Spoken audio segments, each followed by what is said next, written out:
Welcome to day 9 of the Intuitive Eating series, where we talk all about the 10 principles of an intuitive eating approach to health and well-being.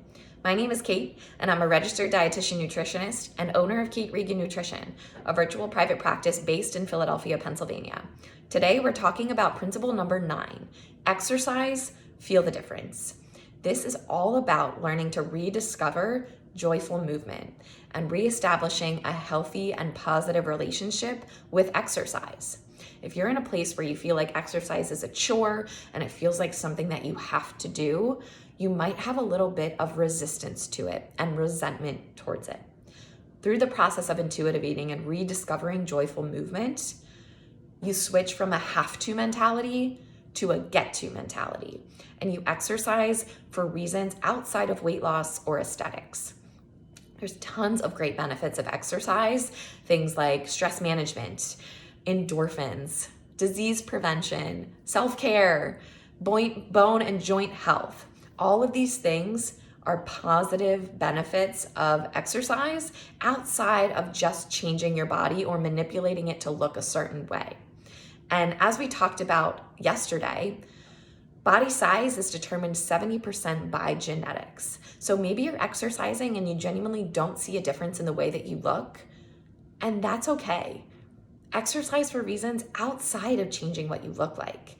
This way, you make it a sustainable habit that you genuinely look forward to engaging in instead of something that you dread.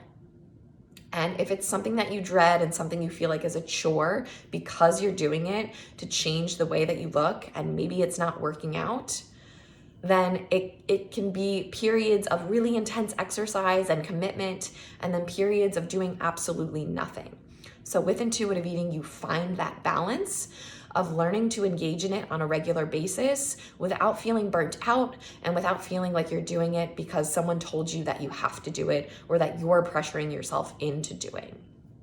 There's also a concept called tolerable movement. If exercise genuinely is something that you've never enjoyed doing, even as a kid, you never did sports or you never wanted to really be that active, that's also okay. Not everyone loves to be active and engage in high intensity movement, but that doesn't negate the benefits of exercise. Exercise really does have genuine health benefits that are really important. And if you can find movement that you can at least tolerate, even if it's just 10 or 15 minutes a day, you're still going to get those benefits. And it's still something that you can engage in without feeling resentment towards, because it's an act of self-care and it's an act of health promotion. And maybe something you don't love doing, but it's something like taking a supplement or taking medication. Maybe, it's just something you do on a regular basis that becomes a habit and something that you do just because you do it. So I want you to start to reframe the reasons why you exercise. And I have an activity for you to do today. I want you to make a list of all forms of exercise, either traditional or non-traditional, of activities that you like to do and genuinely have fun doing. It can be something like rollerblading or gardening, anything that involves some form of movement. And I want you to start to experiment again and see what you actually want to engage in on a regular basis versus just saying, okay, I'm committing to this HIIT program for a week or a month, and you come to really hate it. Joyful movement is all about finding the balance between things that are beneficial for your body and things you actually enjoy doing.